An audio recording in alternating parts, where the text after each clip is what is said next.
Nous poursuivons ce journal avec le Rassemblement des journalistes pour l'émergence du Congo qui a lancé mercredi un ultimatum de 72 heures pour obtenir la libération du journaliste Stani Boujakera.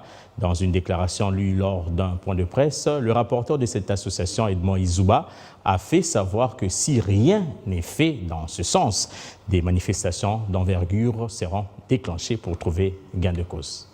Pendant cette période historique que traverse notre pays, les journalistes professionnels, les médias indépendants subsistent, un harcèlement et une marginalisation continue. Les rédactions contraintes à fermer.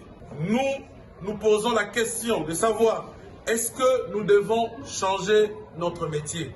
Nous dénonçons les poursuites dont les journalistes sont actuellement victimes dans notre pays et qui constitue une tentative autocratique de réduire au silence toutes les voix dissonantes et d'empêcher des journalistes indépendants de mener leurs activités. Contre cette oppression de la liberté de la presse que nous dénonçons, nous tenons à rappeler l'un des principes fondateurs de notre métier: le journaliste ne dévoile pas sa source et le contraire, et les contraindre à le faire est une entorse à la liberté de la presse. Le RAJEC exige la libération sans condition du journaliste Stani Boujakera qui n'a violé aucune disposition déontologique ni légale.